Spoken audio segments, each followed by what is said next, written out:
Oi pessoal, tudo bem? Eu sou Márcio Roberto, eu estou aqui para dar o primeiro módulo do curso de formação de mobilizadores comunitários para a promoção dos direitos humanos e da democracia. Esse projeto ele é contemplado pelo edital de mobilização e defesa dos espaços cívicos e da democracia. A gente vai estar iniciando esse projeto com esse módulo que é sobre a história dos direitos humanos no Brasil e no mundo, né? Que é para dar início a esse projeto que é uma parceria entre o Fundo Brasil e a Rede Mobilize. Então a gente vai começar falando um pouco sobre direitos humanos, certo? E aí a primeira coisa que a gente tem que pensar é o que é direitos humanos. Quando a gente fala, e aí no senso comum, no nosso dia a dia, a gente escuta direitos humanos muitas vezes quando existe alguém que está num processo de uma delegacia ou em defesa, né, de alguma minoria. E tudo isso a gente vai debater hoje aqui para entender exatamente como é e o que funciona, como funciona. Primeira coisa, de onde vem, qual é a terminologia, o que é direitos humanos no seu termo, na sua palavra, né? Direitos humanos, ele pode ser chamado também de outras coisas. Às vezes as pessoas chamam de direitos da pessoa humana, ou direitos igualitários, né? Direitos pessoais mesmo, né? E assim, então existem vários termos que as pessoas usam para determinar o que a mesma coisa é de direitos humanos. E aí existem algumas questões que dão eixos a essa questão dos direitos humanos, né? Assim, a espinha central do que a gente fala em direitos humanos é a dignidade. E o que é que a gente vai entender como dignidade humana, né? A dignidade vai ser então os direitos igualitários, né, independente de qualquer condição social, cultural e econômica. E aí vocês vão entender que no final das contas, né, também esses três pilares, né, assim, o social, o econômico e o cultural, eles vão se dividir entre outras formas, né, assim, são guarda-chuvas que a gente chama, vão abranger outros significados, outros aspectos no decorrer do entendimento de direitos humanos. E aí tudo isso vai ser, então, compor, né, vai ser o que vai entender como dignidade. Dignidade vai vir independente dessa condição, das diferenças sociais, das diferenças culturais e das diferenças de poder econômico. Quando a gente fala em direitos humanos, a gente pensa assim, outro contexto que a gente tem que entender é que a gente fala sobre minorias. E aí muitas vezes as pessoas questionam a gente, mas por exemplo, a questão de pessoas em estado de pobreza, né, ou até mesmo população negra, quando a gente fala que são minorias, mas dizem, poxa, mas tem tantos pessoas negras, pessoas pretas, né? Existem tantas, por exemplo, mulheres, são minoria, mas tem tantas mulheres.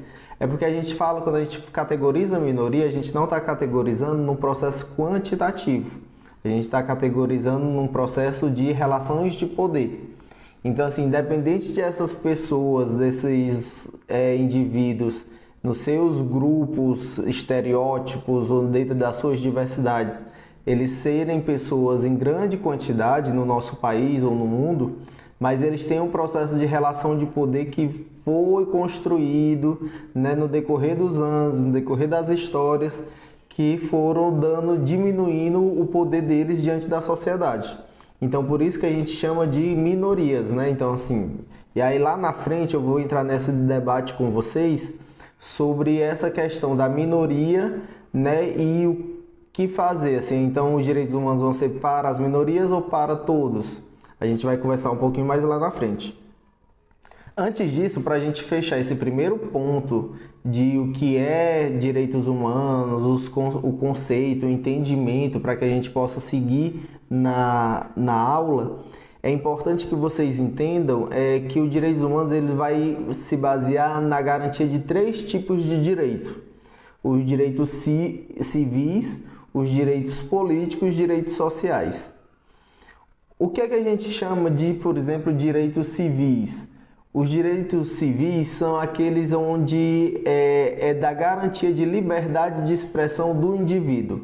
E aí tem uma relação de oposição assim do direito civil, civis e os direitos sociais, que é o que? No caso dos direitos civis, as pessoas, o Estado ele não vai intervir no direito das pessoas. Então assim, o Estado ele não pode intervir no direito seu de escolher sua religião, de escolher a sua cultura, de escolher a sua de como você se identifica, como você se expressa. Então assim, tudo que parte da sua identidade, direito seu. Então e o Estado não intervém.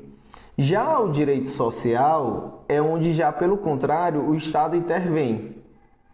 O Estado intervém no sentido de ele tem que lhe garantir saúde, tem que lhe garantir moradia, tem que lhe garantir saneamento básico, escola, né, educação, entendeu? Então, assim, existe alguns direitos onde o Estado não intervém e outros onde o Estado intervém.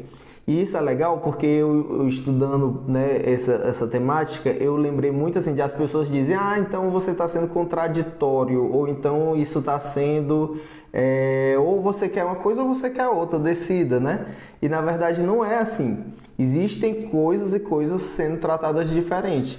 Uma coisa são os direitos identitários nossos e tudo mais que a gente pega e a gente tem que garantir. E outras coisas a gente tem que ter essa intervenção do Estado, né, para nos garantir o básico, o essencial.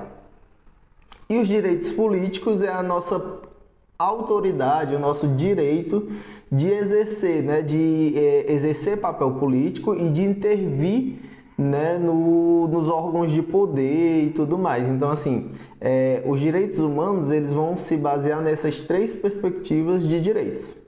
Agora que a gente entendeu o que é direitos humanos, a questão da terminologia, a questão dos conceitos, como eles se dividem, como eles se atuam, o que eles têm que nos garantir, que é a nossa questão cultural, social, independente da nossa situação econômica, tudo. A gente vai, por agora, estudar um pouquinho da história da questão dos direitos humanos antes de ele se oficializar na ONU, né? E aí vocês vão já entender isso que eu estou dizendo. Antes da ONU, né, antes da Declaração Universal dos Direitos Humanos, que aconteceu em 1945, lá em 539 a.C., é considerado um marco, né, inclusive pela ONU como o primeiro ato no mundo que pautou a questão dos direitos humanos, o Cilindro de Ciro, que foi a libertação do povo hebreu na Babilônia. Então, naquele momento, assim, só esse processo da liberdade, da busca pela liberdade, né, da autenticidade, do formato de ser livre para se expressar, para ter a sua própria cultura e tudo mais, isso é direitos humanos, né? Então, assim, esse é o primeiro ponto considerado onde começou a se ver direitos humanos, mesmo que ainda nesse momento não se usasse essa terminologia. Depois veio a Cidade de Deus em 43 depois de Cristo, e aí liderado pelo Santo Agostinho, que elabora um documento, né, trazendo reflexões sobre as divergências entre o governo arbitrário e governos que seguiam as leis, né, que a gente pode chamar de democráticos.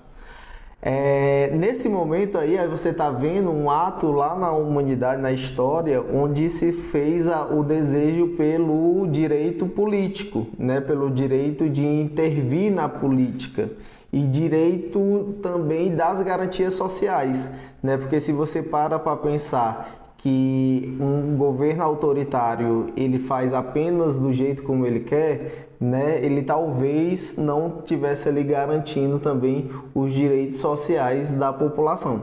Mas de forma mais segura, esse ponto, esse ato fala muito da garantia das leis, né? O governo autoritário é aquele que não segue as leis e sim a sua vontade. Então, ali também já se caracterizou uma questão dos direitos humanos. A Carta Magna da Inglaterra, né, onde se limitou o poder dos reis absolutistas na Inglaterra.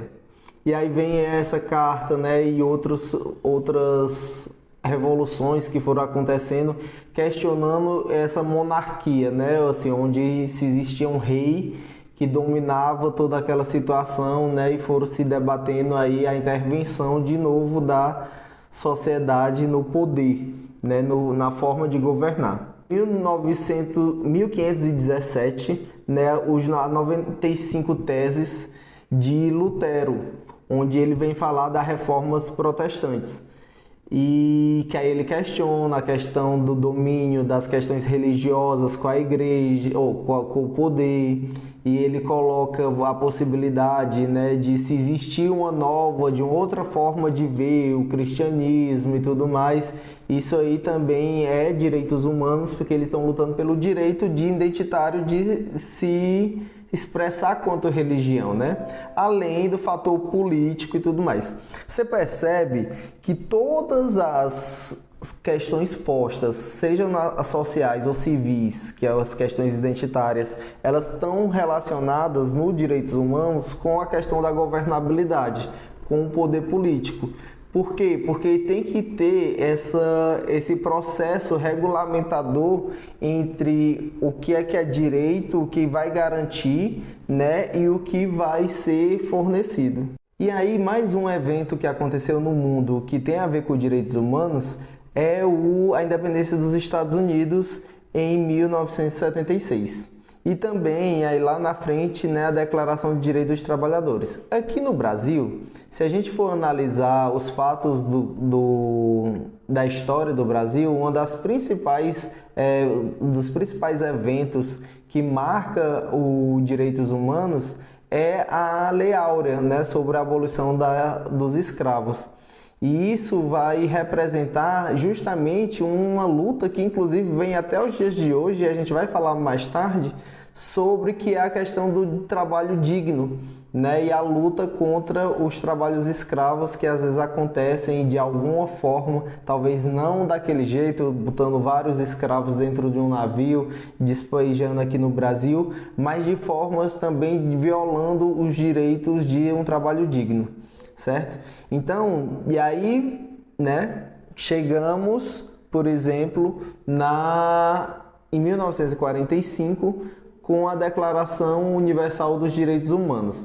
Essa declaração aconteceu no mesmo ano da criação da ONU, Organização das Nações Unidas, que surgiu por causa para acabar, né, para conciliar um acordo de paz entre os países, né, após a Segunda Guerra Mundial.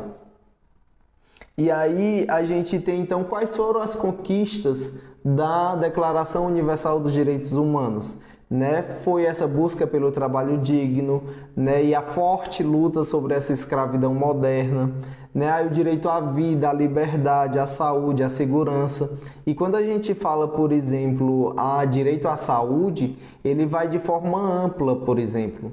Ele vai de forma desde a questão sanitária, né, de meio ambiente, de zoonoses. Essa questão, por exemplo, a gente viu na última pandemia, muito a ONU se posicionando. Então, assim, tem aí o comitê, né, de saúde, existe o comitê que fala de trabalho, existem vários grupos de discussões dentro da própria ONU, né?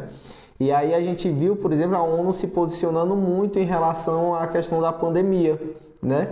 Mas também a gente vê a ONU, por exemplo, determinando em 1991 que homossexualidade não era mais dentro do quadro de doenças. Então, assim, ela vai desde os processos de coisas, de direitos básicos, de sobrevivência, né, e questões físicas, até questões subjetivas, né, quando a gente fala de saúde. Então, quando a gente fala assim, a ONU e os direitos humanos cuidam da vida, da saúde, da liberdade, da segurança, do trabalho, não é só dizer assim, garantir trabalho. Não é só dizer assim, sabe, assim, uma cartinha onde diz garantia da segurança. Não, mas é trazer propostas e fazer debates profundos sobre essa questão, né? Sobre como é a segurança. A segurança é só a polícia, a segurança é o trabalhar, como é que a sociedade trata as desigualdades, né? Então, assim, o debate a gente às vezes se reduz demais a pensar que são coisas simples e não são, né? Então, assim, a ONU ela tem um trabalho fundamental, bem complexo, e os direitos humanos, né, a declaração que vem com 30 artigos, né, e que fala e que pauta essa questão toda desses direitos civis, políticos e sociais, elas vão com a profundidade debater essa institucionalização dos direitos humanos. Porque o que é que acontecia? Como eu falei para vocês de vários processos históricos do passado, né, as lutas iam acontecendo de forma dispersas em vários cantos do mundo. E aí a ONU vem fazer esse agrupamento de países em torno do desenvolvimento sustentável, né, que é algo que também a gente vai já falar sobre isso, e que coloca um alinhamento de como é que deve ser todas essas reivindicações e essas lutas que aconteceram no mundo, como é que isso deve acontecer de uma forma universal. E aí, como eu falei, né, a questão do emprego, questão de empregos, condições justas e favoráveis ao trabalho. Por exemplo, outra luta dos direitos humanos dentro desse processo foi a organização sindical, né, a possibilidade de as pessoas se organizarem quanto categorias, quanto profissões, né? Então é isso que eu estou te dizendo, assim, não é só um processo simples de vou garantir trabalho, é empregar as pessoas só, não, é garantir que elas tenham a liberdade de questionar os patrões, ou seja, tenha essas questões sindicais, né? Então, que aí no caso o grupo é a OIT, né, Organização Internacional do Trabalho, OMS, né, Organização Mundial da Saúde, né? Então, assim, existem grupos que vão ali se vinculando à ONU e vão trabalhando esses processos. Hoje, na atualidade, o que é que a gente entende como direitos humanos? E aí é como eu disse lá no início do vídeo, né, que às vezes a gente pensa que direitos humanos é só a questão dos presídios, né? Ou então, meu filho foi preso e está sendo maltratado, eu vou atrás dos direitos humanos e tal. Gente, isso ainda é muito característico, no caso principalmente das pessoas que a gente chama de pessoas vivendo em cárcere, né? Porque ainda existe uma precariedade grande no nosso sistema, né, presidiário. Então, assim, por isso que isso tem uma carga de demanda dos direitos humanos e acaba se estigmatizando, criando uma referência de que direitos humanos é isso. Mas existem também outros grandes aspectos, outras grandes lutas que estão muito em alta, né? Como as questões dos direitos LGBTQIA+, o direito das mulheres, o direito das pessoas pretas. Então a gente vive num país ainda racista, que tem muitos vestígios e que discrimina muito as pessoas pretas. Os direitos à liberdade religiosa, né? Então a gente vê diversas pessoas questionando a fé um do outro. Então, assim, quando a gente fala de direitos humanos, e aí a gente tem que entender um negóciozinho que é a diferença entre ser igual para todos e ser igualitário. E aí tem uma figurinha muito emblemática que a gente sempre vê na internet, vai estar no material de vocês, que é: para uma criança mais baixa, um caixote mais alto. Para uma pessoa mais alta, o caixote pode ser menor. O que é que ele quer dizer com isso? A ideia é a gente deixar todos no mesmo patamar. E para isso, a gente tem que tratar os diferentes, como inclusive fala a nossa Constituição. Por quê? Porque existem pessoas que têm necessidades diferentes, existem pessoas que não tiveram a mesma oportunidade e que precisa ter um nivelamento do governo, né, uma força maior que consiga ajustar essa desigualdade social. Tem um amigo, né, que inclusive vai dar um módulo aqui para vocês, que a gente falando, ele colocou uma coisa que eu achei bem interessante, né, que assim, não é se combater a pobreza simplesmente, é se combater a questão da desigualdade social, né? E é isso, assim, porque se você pensar que a pobreza tem um aspecto também de cultura, né, um cultural, né, então assim, ser pobre tem várias características, né, e aí a gente não tem que se envergonhar ou querer mudar esse aspecto. A gente tem que garantir que a gente tenha as mesmas qualidades. Então, assim, por exemplo, se uma pessoa, né, tem uma condição financeira de talvez ter seu plano de saúde particular e tudo mais, a gente não pode aceitar que o plano, no caso o público, né, o Serviço Único de Saúde, o SUS, ele não tenha a mesma qualidade que o plano de saúde pago. A pessoa pode ter até querer usufruir daquele serviço, porque ela tem condições e tudo mais, né? Ou a outra pessoa pode dizer, não, eu não quero, e ter todo esse processo. Mas o que a gente não pode garantir é que, não deixar de exigir, é que esse direito seja garantido para quem precisa, né? Então, se a pessoa precisa desse direito, que ela tenha aquele melhor direito possível. E a ONU e os direitos humanos vêm lutar muito por isso, né? Então, assim, se existe uma trajetória no mundo de uma heteronormatividade, onde as pessoas podem casar, por que é que os homoafetivos não podem ter esse direito, né? Então, assim, lembra essa história do direito civil, os direitos políticos e os direitos sociais? Né? É nesse caminho, em todos esses aspectos, é nenhum direito a menos, entendeu? Assim, é uma exigência mesmo para que a gente possa ir conquistando. E aí o nosso trabalho aqui é muito colocar essa conscientização para vocês, né? Eu acho que, fazendo uma recapitulação, a gente veio lá da questão do conceito, entender o que era direitos humanos, como é que ele se constitui nessa formação desses 3 direitos. Eles têm que garantir os aspectos sociais, os aspectos culturais e os aspectos econômicos. Eles têm que, e aí tem todo um histórico, não é de hoje, direitos humanos não é uma moda agora desses governos, né, democráticos, é uma luta que veio natural do povo, desde a época, né, da Babilônia e tal, como a gente fez toda essa recapitulação. E quando a gente chega, e aí a gente chega nesse ponto que é entender, né, vendo os exemplos e estruturando o conceito de direitos humanos a partir do que a gente colocou, a gente consegue agora ver várias coisas no nosso dia a dia que são lutas através dos direitos humanos, né? Que aí no caso são os direitos à maternidade, à qualidade de vida, né? A um processo de educação com qualidade. Então, assim, para vocês terem uma ideia, basta pensar, se eu me indignei porque o serviço que eu tenho não é o mesmo que o outro, porque o do outro é melhor, já cabe uma perspectiva de direitos humanos, né? Assim, porque eu tenho que ser igual para todo mundo. O serviço, o direito, até retiro, acho que não é serviço, a palavra certa mesmo é direito. O direito de cada um tem que ser o mesmo como o do outro.